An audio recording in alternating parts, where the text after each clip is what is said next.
The first time she walked into my library, I thought I'd seen an angel disguised as chaos. She dropped her coffee, cursed under her breath, and smiled at me like she owned the room, and somehow she did. I'd always believed libraries were places of silence, safety, and solitude. But that day, every quiet shelf, every whisper of paper turned into a symphony of her presence. Her name was Evelyn Parker, a journalist from New York who claimed she was just passing through. But people like Evelyn never just pass through.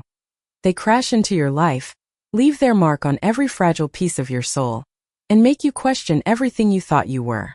I'm Clara Bennett, 31, head librarian of Willow Creek Public Library, a small-town sanctuary for lonely hearts and dust-covered dreams. My world had always been predictable. Coffee at 8, shelving returns by 9, and closing up by 7. Predictable was comfortable. Predictable was safe. Until Evelyn. She wasn't my type if I even had one. I dated men before, quiet, forgettable ones. But Evelyn was a storm in heels, a wild poem in human form. When she laughed, it felt like rebellion. When she looked at me, it felt like confession. It started innocently enough. She came in almost every day that week, claiming to be researching an article on the dying art of libraries in rural America. I didn't believe her for a second. She barely took notes, spent more time asking about me than about books, and somehow always managed to find me even when I was tucked behind the stacks. "So, Clara," she said one afternoon, leaning across the counter with that teasing glint in her eyes, "do you ever get lonely here?" Her voice had that city-slick confidence, smooth but sharp. "Not really," I said, pretending to type something on the computer. "Books are better company than most people." She smiled, slow and knowing. "Maybe. But books don't look at you the way I do." My heart stuttered. I laughed it off, but my cheeks burned hotter than a summer afternoon in Georgia. She noticed, of course. Evelyn noticed everything. By the end of that week, she knew the names of my favorite authors, the kind of tea I liked, the way I tucked my hair behind my ear when I was nervous. And I knew that she had a laugh that could undo me, and eyes that hid more sadness than she let on. One evening, the sky outside was bruised purple, and rain tapped gently against the windows. She stayed until closing time, pretending to read, though her gaze never left me. When I finally turned off the last light, she stood near the door, umbrella in hand, waiting. "Can I walk you home?" she asked. "It's pouring," I said. "All the better," she grinned. "We'll have an excuse to get close." I should have said no. I should have remembered the quiet life I'd worked so hard to protect. But instead, I locked the door, grabbed my coat, and let her fall into step beside me. We walked through the rain, the kind that soaked through your clothes and your resolve. Halfway down Maple Street, she reached for my hand. It wasn't a grand gesture. Just fingers brushing fingers, hesitant, trembling. And yet something shifted inside me. The sound of rain, the warmth of her skin, the flicker of a streetlight, it all felt like the world had paused, waiting for me to decide whether to step forward or retreat. I didn't pull away. She looked at me then, her voice a whisper barely above the rain. "You don't have to be scared, Clara." But I was. Terrified, in fact. Because for the first time in my life, I wasn't afraid of being alone, I was afraid of what it would mean if I wasn't. The next few weeks blurred into something both beautiful and unbearable. She'd visit the library daily, always finding some excuse to linger, helping me organize shelves, bringing me pastries, making me laugh until the old lady in the history section shushed us.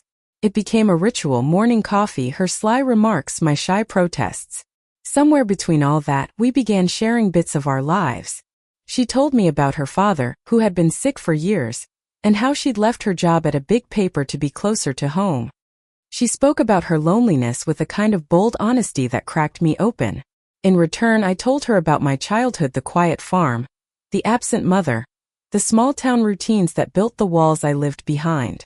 Sometimes we'd sit in the library's reading nook long after everyone left, the silence between us humming with something unspoken. One night she reached for my hand again. This time she didn't hesitate. "I think about you," she said softly. "More than I should." I should have pulled away. But I didn't.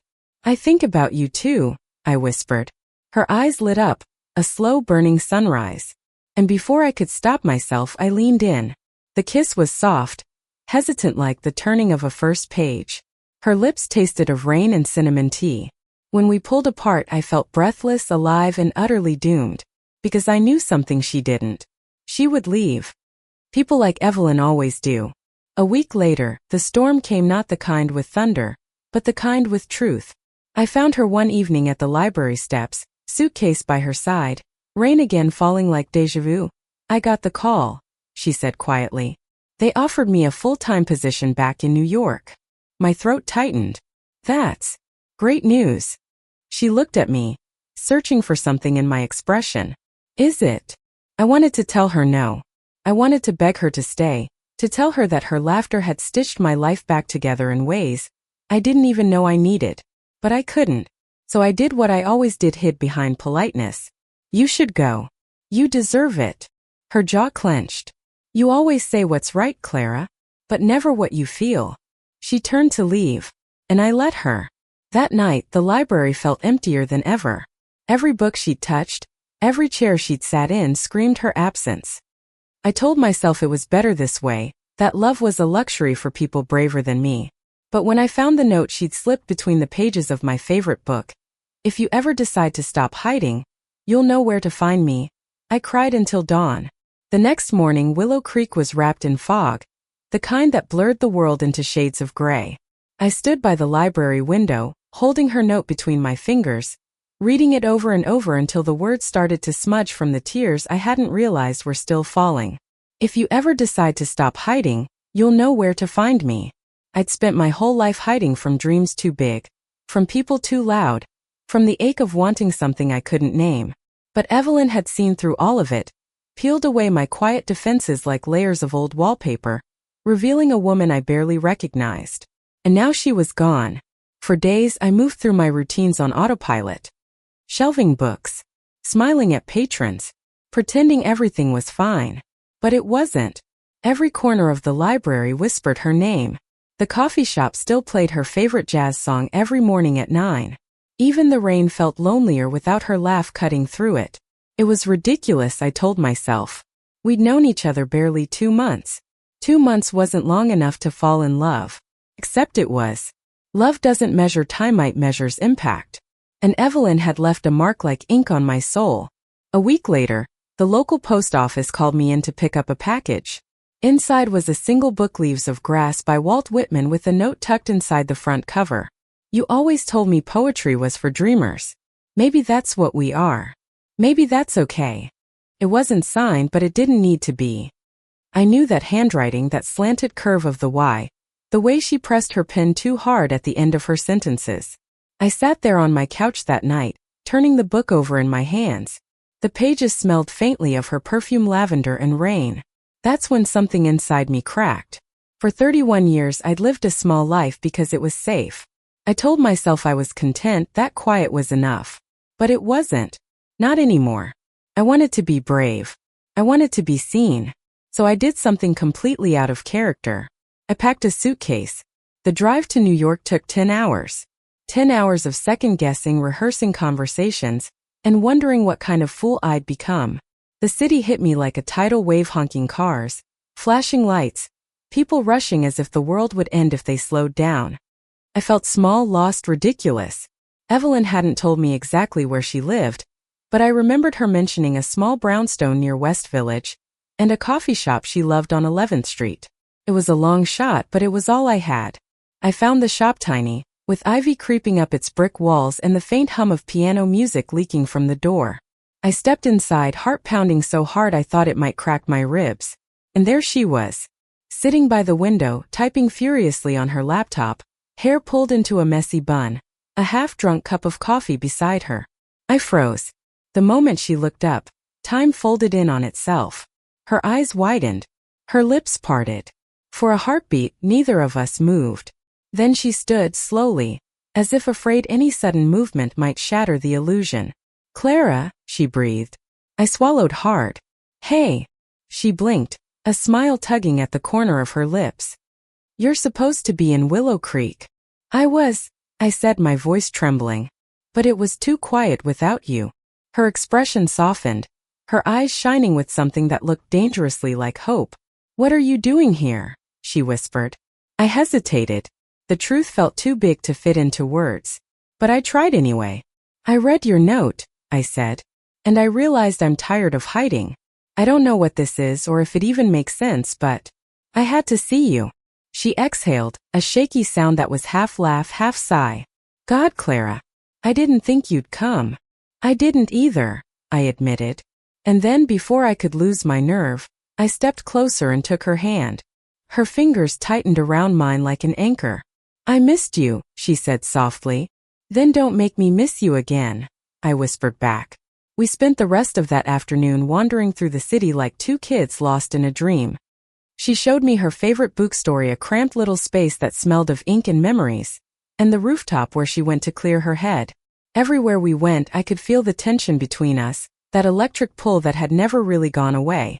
As the sun dipped behind the skyline, we found ourselves sitting on that rooftop, the city buzzing below us. She turned to me, her expression more serious now. I don't want to hurt you, Clara, she said quietly. My life here isn't simple. I travel, I work insane hours, and I'm still figuring out who I am. I looked at her, my chest tightening. I'm still figuring that out too. She smiled sadly. You deserve someone who can give you stability, not chaos. Maybe I don't want stability anymore, I said. Maybe I want you. For a moment, neither of us spoke. The wind tugged at her hair, and the city lights painted her face in golden shadow. Then she leaned in, closing the distance between us. The kiss this time was different, no hesitation, no fear. It was fire meeting rain, soft and wild all at once. When we finally pulled apart, she rested her forehead against mine. You have no idea how long I've wanted to do that again. I think I do, I whispered, smiling through tears I didn't bother to hide. The following weeks were a blur of late-night conversations, shared breakfasts, and learning how to exist together in a city that never stopped moving. She introduced me to her world press events, coffee-fueled deadlines, the chaos of chasing stories. I showed her mine, quiet mornings spent reading, the calm of simple routines. We balanced each other in ways neither of us expected. Of course, it wasn't perfect. We fought sometimes about time, about distance, about my tendency to shut down when things got hard. But every fight ended the same way, with apologies whispered into each other's skin, with laughter breaking through tears. One night, she came home late, exhausted and angry. I'd fallen asleep on the couch waiting for her. She dropped her bag with a thud. You don't have to wait up every night, she said, rubbing her temples. You'll drive yourself crazy. I can't sleep without knowing you're safe, I murmured. She froze, then sighed, sinking down beside me. You're too good for me, you know that? I smiled faintly. No, you're just too hard on yourself. She looked at me then, eyes full of emotion. I'm scared, Clara, of messing this up, of hurting you. I reached for her hand. We'll hurt each other sometimes. That's what being real means. And for the first time I saw her walls crumble completely. She leaned into me, tears tracing her cheeks, and whispered, Don't give up on me. Never, I said. But love, no matter how beautiful, has a way of testing its strength. A month later, Evelyn got an offer she couldn't ignore, a 6-month assignment overseas. It was everything she'd ever wanted, the kind of opportunity she'd fought for her entire career. When she told me, I felt the ground tilt beneath me. You're going to take it, I said softly. It wasn't a question. She nodded, biting her lip. I have to. I know. We stood in silence, the weight of unspoken words pressing between us.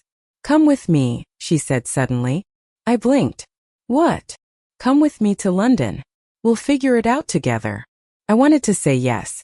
God, I wanted to. But the thought of leaving everything, my library, my town, the only life I'd ever known, terrified me. I can't, I whispered. Not yet. Her face fell, but she nodded. Then I'll come back for you. And she did something she'd never done before. She kissed me goodbye like it was both a promise and a heartbreak. The next 6 months stretched endlessly.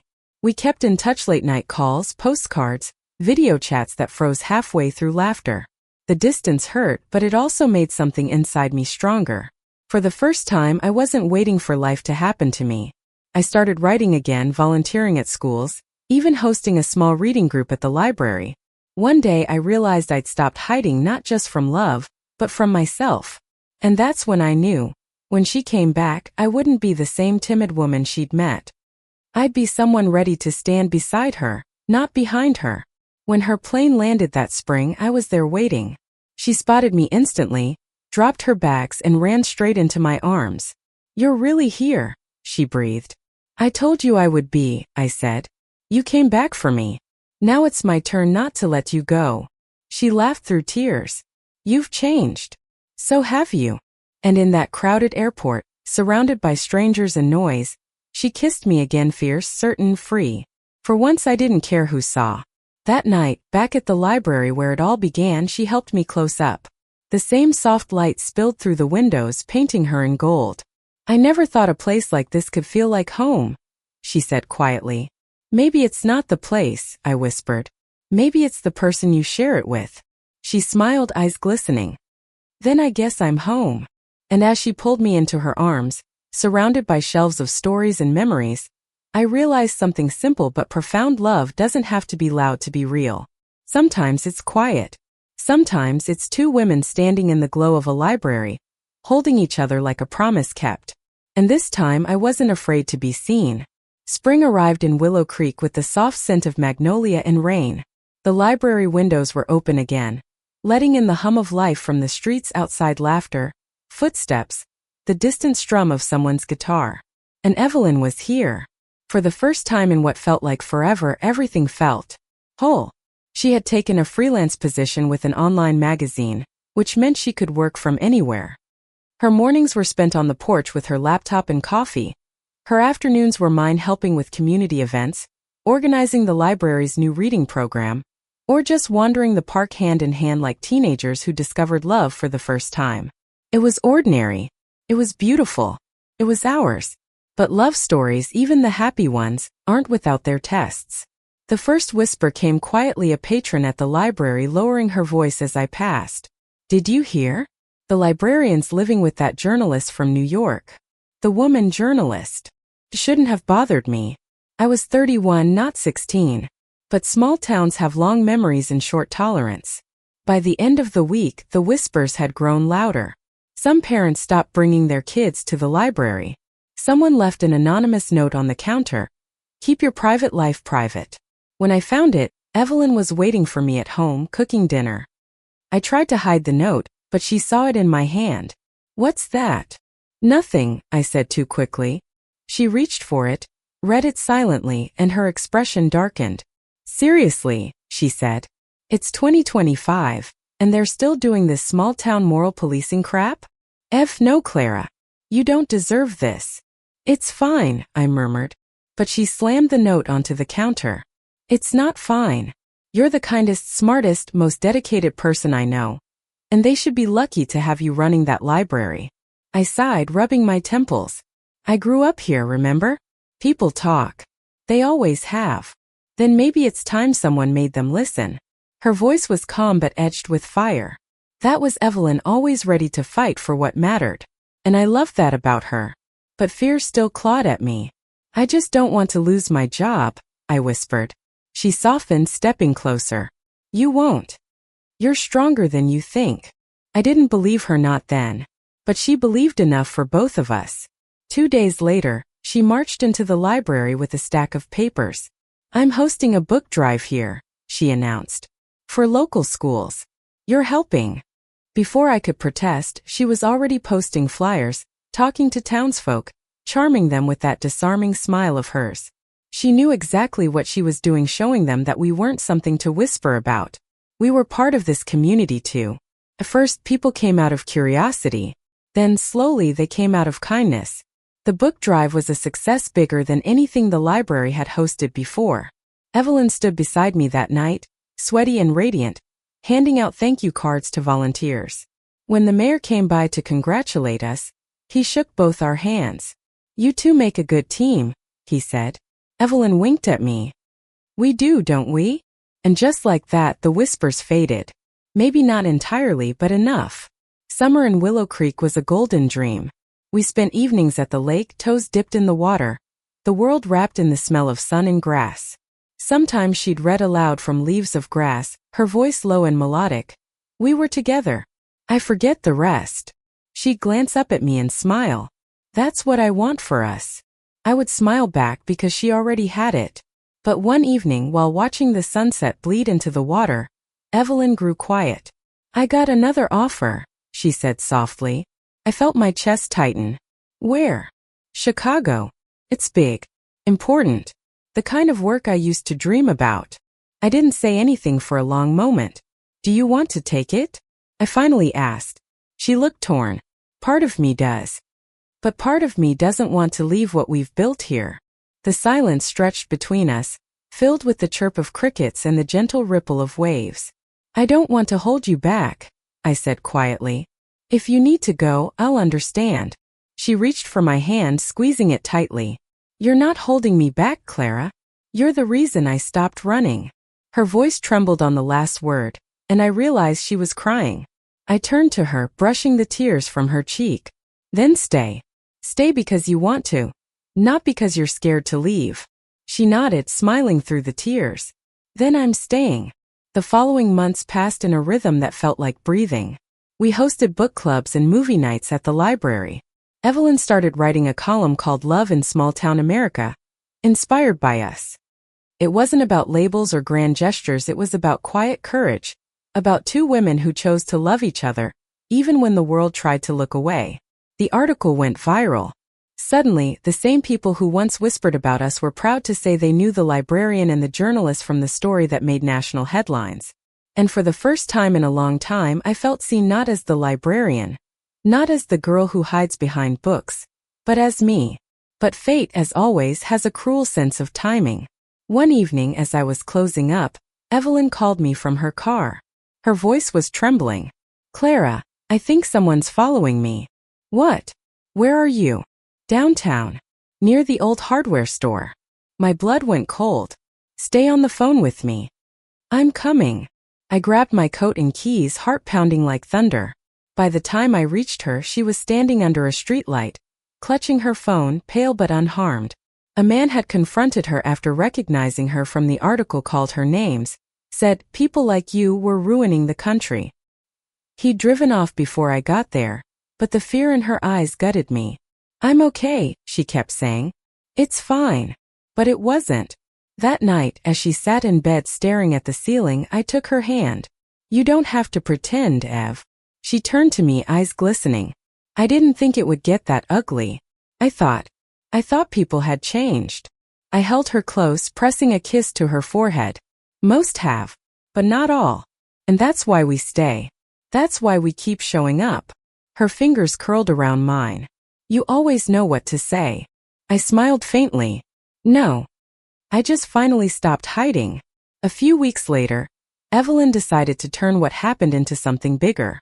She wrote an open letter, raw, powerful, and full of grace, about love, fear, and resilience. She didn't name the man. She didn't lash out. She wrote about how hatred grows in silence, and how love survives only when spoken out loud. The letter spread like wildfire. Schools invited her to speak. Bookstores held readings. Even the state newspaper ran her story on the front page under the headline, "Love is Louder." That night, after the article went live, we sat on the library roof with a bottle of cheap champagne, staring at the stars. "You did it," I whispered. She shook her head. "We did it." I laughed softly. "You realize you've turned our love story into a national debate?" "Good," she said, grinning. "Maybe someone will finally learn that love isn't a sin. It's a damn miracle." I leaned in, kissing her under the starlight. And in that moment, I realized that maybe love isn't about finding safety. It's about building courage, one heartbeat, one act of kindness at a time. The seasons turned again. Fall came with its burnt orange leaves and the smell of cinnamon. The town had changed subtly but unmistakably. A young girl came into the library one afternoon, maybe 17, clutching a book to her chest. She hesitated before approaching me. "Miss Bennett," she whispered. "I just wanted to say thank you." "For what?" I asked. "For being brave." She smiled shyly, then left before I could even ask her name. I stood there for a long time, watching her go, my chest full of quiet pride. That night, I told Evelyn what had happened. She smiled, kissed my temple, and said, "See? You changed something just by being yourself." "We changed something," I corrected. She laughed. Always the librarian. Careful with your citations. By winter, we'd been together over a year. We celebrated Christmas with fairy lights strung across the library and mugs of hot cider between us. And on New Year's Eve, as fireworks painted the sky outside, she took my hands and whispered, "Marry me." I froze, breath catching. "Ev, I mean it," she said. "I don't need a church or a crowd. Just you and maybe some flowers that smell like old books." I laughed, tears slipping down my cheeks. "You're ridiculous. And you love me anyway," she teased. "I do," I whispered. "More than I ever thought I could." And when I said yes, it felt like coming home all over again. Our wedding was small, just family, friends, and a few curious townsfolk who'd once been skeptics but had since become believers. We stood under the oak tree by the library, the same spot where she'd once walked me home through the rain. The vows were simple. "I used to think love had to be perfect," I said. "Now I know it just has to be real." Evelyn smiled through tears. "And I used to think I had to chase stories to feel alive. Then I met the story I never want to stop telling." When we kissed, the town clapped. Even the mayor cried. And as the sun dipped below the horizon, I realized something: every chapter of my life had led me here. To her. To us. To a love that had learned to bloom, even in a world that didn't always understand it. That night, after everyone left, we sat inside the empty library, surrounded by shelves and the faint hum of the heater. Evelyn rested her head on my shoulder. "So, Mrs. Parker Bennett, what's next?" I smiled, running my fingers through her hair. "Whatever comes. As long as it's together." Outside, the snow began to fall, soft, silent, endless. Inside, two women sat in the glow of love, proof that even the quietest hearts could write the loudest stories. And for once, I didn't feel like the girl who hid in the library. I felt like the woman who finally learned how to live.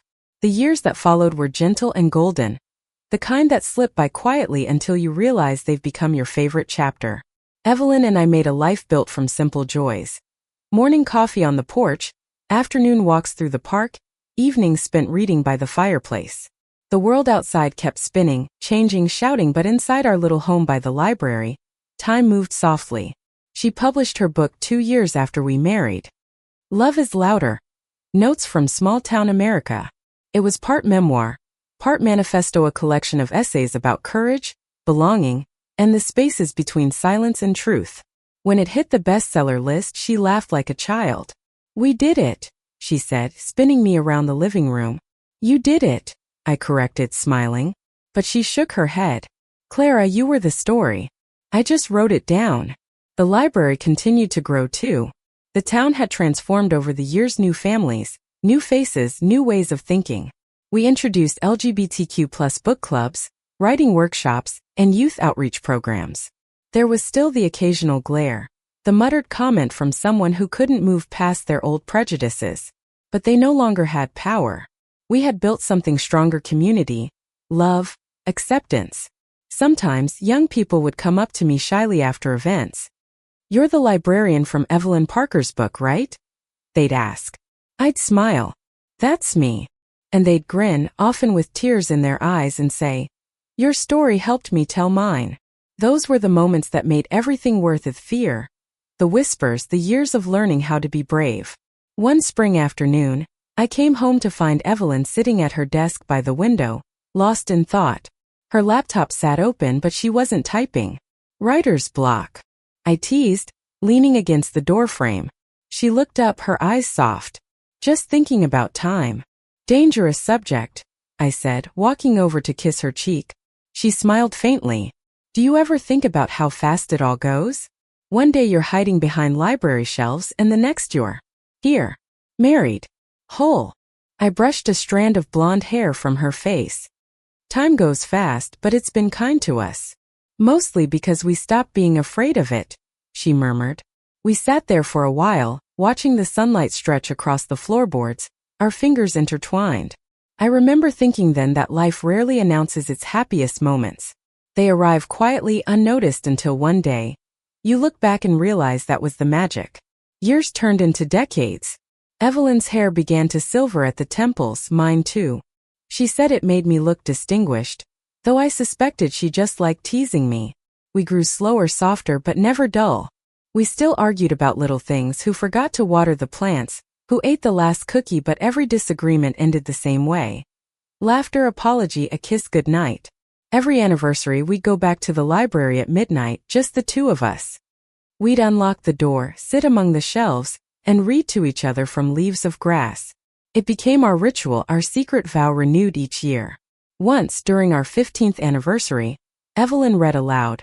We were together. I forget the rest. Then she looked at me and whispered, "That's still my favorite line." Mine too. When she turned 60, she started to slow down. Nothing dramatic, just small things. Forgetting where she left her keys, taking longer to finish her articles, sometimes losing her train of thought mid-sentence. First we laughed about it. Early onset chaos, she called it. But one morning she stood in the kitchen, staring at the coffee pot like she'd never seen it before. "Ev?" I asked gently. She blinked, forcing a smile. "Just daydreaming." But I saw the flicker of fear in her eyes. The diagnosis came months later: early stage dementia. I remember sitting in the doctor's office, holding her hand so tightly my knuckles turned white. The words blurred together: progressive memory, treatment options. Evelyn stayed quiet, her thumb tracing small circles on my palm. When we got home, she sat down on the couch and said softly, "Promise me something. Anything. When I forget things. When I forget us. You'll remind me." Tears welled up in my eyes. "I will. Every day if I have to." She smiled, her voice trembling. "Good. Because you're my favorite story, Clara. I can't lose that one."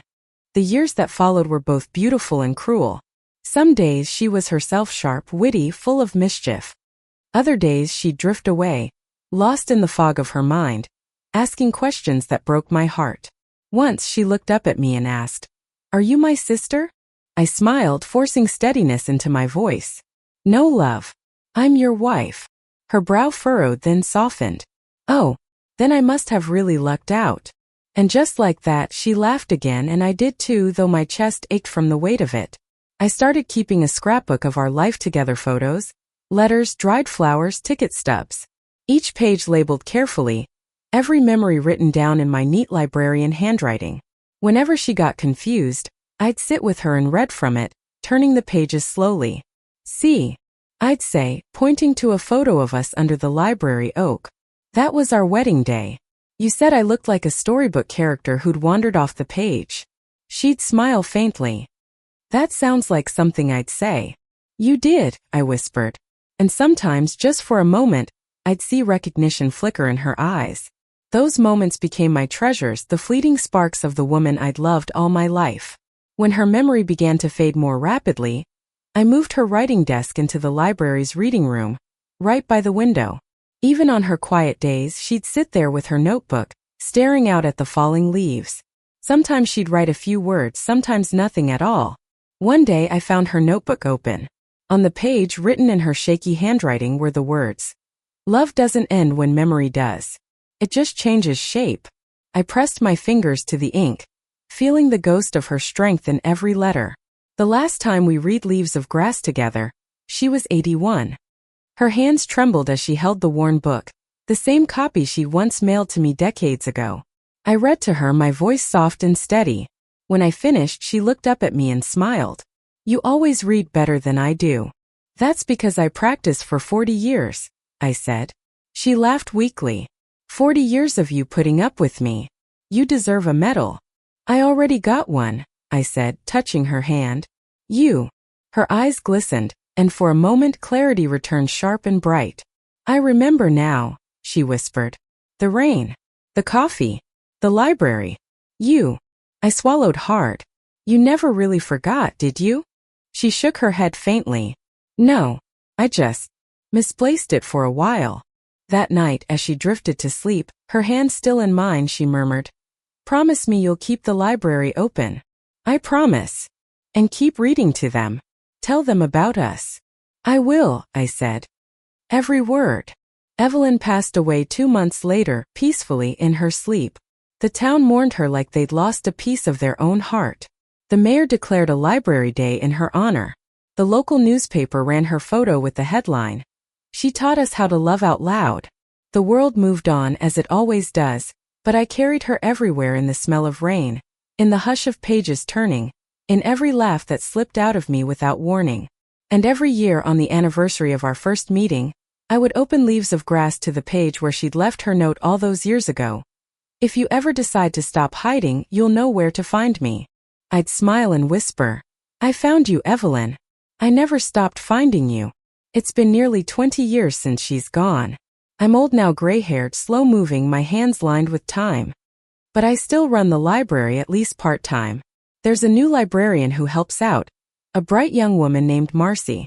She reminds me of myself, quiet, thoughtful, a little afraid to be seen. Last week, I caught her sneaking glances at another woman who comes in for the poetry section every Thursday. When I teased her about it, she blushed so hard she almost dropped her books. I just smiled and said, Don't wait too long to stop hiding, dear. Sometimes love only knocks once. She gave me a puzzled look and I laughed softly. Maybe one day she'll understand. Every night before I lock up, I sit by the same window where Evelyn used to write.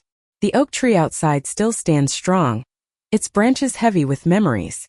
Sometimes when the wind blows just right, I swear I can hear her laugh, that wild, free sound that first turned my world upside down. And I whisper into the quiet, I'm still here, love. Still reading your story. Then I close the book, turn off the light, and step into the night, feeling her warmth in every heartbeat. Because love doesn't die. It lingers. It whispers through pages, through time, through every soul brave enough to believe. And as long as someone somewhere opens a book and falls in love with the story, she'll live again.